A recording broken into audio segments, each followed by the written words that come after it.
Page of hands sun card represent ಆಗಿದೆ. ಕೆಲವೊಬ್ಬರಿಗೆ long distance relationship ಅನ್ನ ರೆಪ್ರೆಸೆಂಟ್ ಮಾಡ್ತಾ ಇದೆ. ಮತ್ತೆ ಕೆಲವೊಬ್ರು ಟ್ರಾವೆಲ್ ಮಾಡೋದ್ರ ಮೂಲಕ ನಿಮ್ಮ ಪರ್ಸನ್ ಅನ್ನ ನೀವು ಭೇಟಿಯಾಗಿರುವಂತಹ ಪಾಸ್ಟ್ ನಲ್ಲಿ ರೆಪ್ರೆಸೆಂಟ್ ಆಗ್ತಾ ಇದೆ.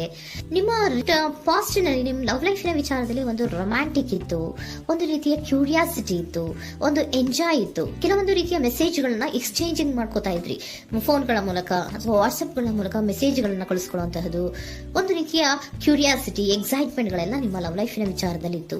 ಪಾಸ್ಟ್ ನಲ್ಲಿ ಕೂಡ ನಿಮ್ಮ ಲವ್ ಲೈಫ್ ನ ವಿಚಾರದಲ್ಲಿ ಯಾವುದೇ ರೀತಿಯ ತೊಂದರೆಗಳಿರಲಿಲ್ಲ. ಸೊ ಪಾಸಿಟಿವ್ ಆಗಿತ್ತು. ಪಾಸಿಟಿವ್ ಚೇಂಜಸ್ ಗಳು, ಬದಲಾವಣೆಗಳನ್ನೇ ನೀವು ನೋಡಿದ್ದೀರಾ.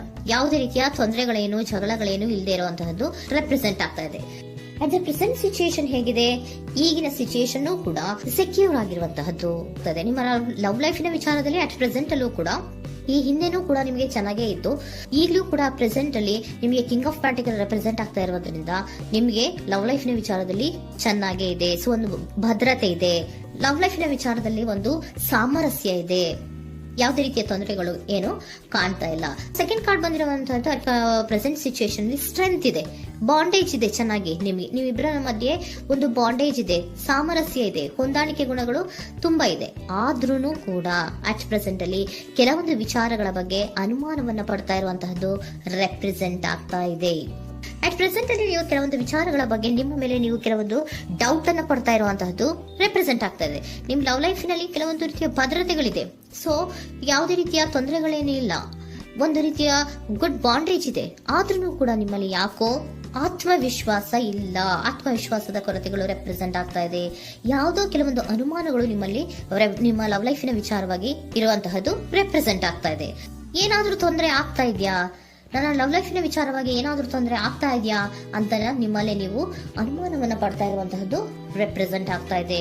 ಫ್ಯೂಚರಿನ ಬಗ್ಗೆ ಹೇಳೋದಾದ್ರೆ ಕ್ವೀನ್ ಆಫ್ ಪ್ಯಾಂಟಿಕಲ್ಸ್ ಬಂದಿದೆ. ಕ್ವೀನ್ ಆಫ್ ಪ್ಯಾಂಟಿಕಲ್ಸ್ ಬಂದಿರುವಂತಹದ್ದೇನು, ಒಂದು ರೀತಿಯ ಘೋಷಣೆಯನ್ನ ಮಾಡುವಂತಹದ್ದು ರೆಪ್ರೆಸೆಂಟ್ ಆಗ್ತಾ ಇದೆ.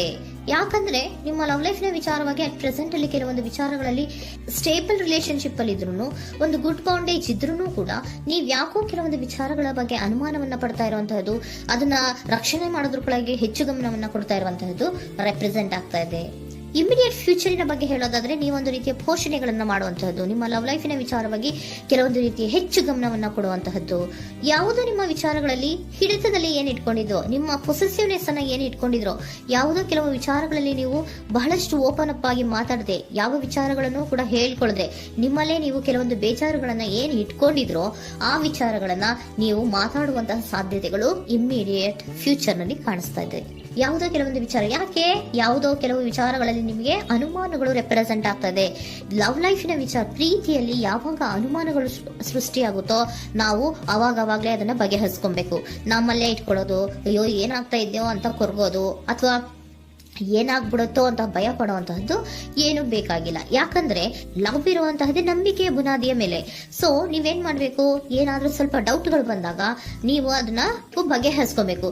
ಯಾವ ವಿಚಾರದಲ್ಲಿ ನಿಮಗೆ ಬೇಜಾರಾಗಿತ್ತು ಅದನ್ನ ನೀವೇನ್ ಮಾಡ್ಬೇಕು, ನಿಮ್ಮಲ್ಲೇ ಇಟ್ಕೊಂಡು ಕೊರಗಬಾರ್ದು. ಓಪನ್ ಅಪ್ ಆಗಿ ಮಾತಾಡೋದ್ರ ಮೂಲಕ ನೀವು ಕ್ಲಾರಿಟಿಯನ್ನ ತಗೊಳ್ಳುವಂತದ್ದು ನಿಮಗೆ ಇಮಿಡಿಯೇಟ್ ಫ್ಯೂಚರ್ ನಲ್ಲಿ ಕಾಣಿಸ್ತಾ ಇದೆ. ಯಾವುದೇ ವಿಚಾರಗಳ ಬಗ್ಗೆ ನೀವು ನಿಮ್ಮ ಲವ್ ಅನ್ನ ಅಥವಾ ನಿಮ್ಮ ಪ್ರೀತಿಯನ್ನ ಭದ್ರವಾಗಿ ಉಳಿಸ್ಕೊಳ್ಳೋದಕ್ಕೋಸ್ಕರವಾಗಿ ನೀವು ನಿಮ್ಮಲ್ಲೇ ಇಟ್ಕೊಂಡಿದ್ದಂತಹ ಅಥವಾ ಕೆಲವು ಬೇಜಾರಿನ ವಿಷಯಗಳ ಬಗ್ಗೆ ನೀವು ಹೆಚ್ಚು ಮಾತಾಡಿ, ಓಪನ್ ಅಪ್ ಆಗಿ ಕೆಲವೊಂದು ವಿಚಾರಗಳ ಬಗ್ಗೆ ಮಾತಾಡುವಂತಹದ್ದು ಮತ್ತೆ ಅದನ್ನ ಕ್ಲಾರಿಟಿಗೆ ತಗೊಳ್ಳುವಂತಹದ್ದು ರೆಪ್ರೆಸೆಂಟ್ ಆಗ್ತಾ ಇದೆ. ನಿಮ್ಮಲ್ಲಿ ಬಾಟಮ್ ಆಫ್ ದ ಡಕ್ ಅಲ್ಲಿ ಬಂದಿರುವಂತಹದ್ದೇ ಅದು. ಖುಷಿಯಾಗಿರ್ಬೇಕು, ಸಂತೋಷವಾಗಿರ್ಬೇಕು, ನಮ್ಮ ಲವ್ ಲೈಫಿನ ವಿಚಾರದಲ್ಲಿ ಒಂದು ಎಂಜಾಯ್ ಇರಬೇಕು, ಮತ್ತೆ ನೆಮ್ಮದಿ ಇರಬೇಕು, ಯಾವುದೇ ರೀತಿ ಗಲಿಬಿಲಿಗಳಿರಬಾರ್ದು ಅನ್ನೋಂತಹದ್ದೇ ನಿಮ್ಮ ಎನರ್ಜಿಯಲ್ಲಿ ರೆಪ್ರೆಸೆಂಟ್ ಆಗ್ತಾ ಇರೋದು. ಅದಕ್ಕೋಸ್ಕರನೇ ನೀವು ಏನೇನು ಕೆಲವೊಂದು ಸ್ವಲ್ಪ ಅನುಮಾನವನ್ನ ಪಡ್ತಾ ಇದ್ರಿ ಅಥವಾ ಕೆಲವೊಂದು ವಿಚಾರಗಳಲ್ಲಿ ನೀವು ಡಿಸ್ಟರ್ಬ್ ಆಗಿದ್ರಿ, ಓಪನ್ ಅಪ್ ಆಗದೆ ಹೇಳ್ದೆ ನಿಮ್ಮಲ್ಲೇ ನೀವು ಬೇಜಾರನ್ನ ಮಾಡ್ಕೊಂಡು ಏನು ಕೆಲವು ವಿಚಾರಗಳ ಬಗ್ಗೆ ಕೊರಗ್ತಾ ಇದ್ರಿ, ಅದನ್ನ ನೀವು ಓಪನ್ ಅಪ್ ಆಗಿ ಮಾತಾಡಿ ಅದರ ಬಗ್ಗೆ ತಿಳ್ಕೊಳ್ಳುವಂತಹದ್ದು, ಅದನ್ನ ಕ್ಲಾರಿಟಿಗೆ ತಗೊಳ್ಳುವಂತಹದ್ದು ನಿಮ್ಗೆ ರೆಪ್ರೆಸೆಂಟ್ ಆಗ್ತಾ ಇದೆ. ಪಾಸ್ಟಿನಲ್ಲಿ ನಿಮ್ಗೆ ತುಂಬಾನೇ ಚೆನ್ನಾಗಿತ್ತು, ಅಟ್ ಪ್ರೆಸೆಂಟ್ ನಲ್ಲೂ ತುಂಬಾನೇ ಚೆನ್ನಾಗಿದೆ. ಬಟ್ ಕೆಲವೊಂದು ವಿಚಾರಗಳ ಬಗ್ಗೆ ನೀವು ಸೆಲ್ಫ್ ಡೌಟ್ ಅನ್ನ ಪಡ್ತಾ ಇರುವಂತಹದ್ದು ರೆಪ್ರೆಸೆಂಟ್ ಆಗ್ತಾ ಇದೆ. ಏನಾಗ್ತಾ ಇದೆಯೋ ಅನ್ನೋದ್ರ ಬಗ್ಗೆ ನೀವು ಸ್ವಲ್ಪ ವಿಶ್ವಾಸವನ್ನ ಕಡಿಮೆ ಮಾಡ್ಕೊಳ್ತಾ ಇರುವಂತಹದ್ದು ರೆಪ್ರೆಸೆಂಟ್ ಆಗಿತ್ತು.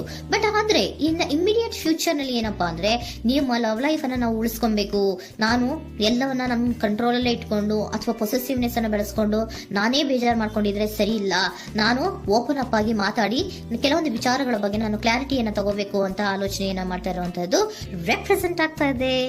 ಓಕೆನಾ, ಒಂದು ಏಂಜಲ್ ಗೈಡೆನ್ಸ್ ನ ನಿಮ್ಮ ಲವ್ ರೀಡಿಂಗಿನ ವಿಚಾರವಾಗಿ ತಗೊಂಡ್ಬಿಡೋಣ ಅಲ್ವಾ. ದ ಸಿಚುಯೇಷನ್ ವಿಲ್ ಇಂಪ್ರೂವ್, ಸಿಚುಯೇಷನ್ಗಳು ಇಂಪ್ರೂವ್ ಆಗತ್ತೆ. ನೀವು ನಿಮ್ಮಲ್ಲೇ ಇಟ್ಕೊಂಡು ಹೊರಗಬೇಡಿ. ಯಾವುದೇ ವಿಚಾರಗಳನ್ನ ನಾವು ಓಪನ್ ಅಪ್ ಆಗ್ಬೇಕು. ನಾವೇ ಬೇಜಾರು ಮಾಡ್ಕೊಂಡ್ರೆ ಅವ್ರಿಗೆ ಏನ್ ಅರ್ಥ ಆಗುತ್ತೆ, ನಿಮ್ ಪರ್ಸನ್ ಏನ್ ಅರ್ಥ ಆಗುತ್ತೆ, ಏನಕ್ಕೆ ಬೇಜಾರು ಮಾಡ್ಕೊಂಡಿದ್ದೀರಾ ಅಂತ ಅವ್ರು ತಿಳ್ಕೊಬೇಕು ಅಲ್ವಾ. ನಿಮ್ಗೆ ಅವರಲ್ಲಿ ಏನೇ ರೀತಿ ಕ್ಲಾರಿಟಿ ಬೇಕು ಅಂದ್ರೂ ಕೂಡ ನೀವು ಮಾತಾಡಿ ಕ್ಲಿಯರ್ ಮಾಡ್ಕೊಳ್ಳಿ. ಅವಾಗ ಏನಾಗುತ್ತೆ, ದ ಸಿಚುಯೇಷನ್ ವಿಲ್ ಇಂಪ್ರೂವ್ ಆಗತ್ತೆ. ಇದಿಷ್ಟು ನಿಮ್ಮ ಮಂತಿನ ಲವ್ ರೀಡಿಂಗ್.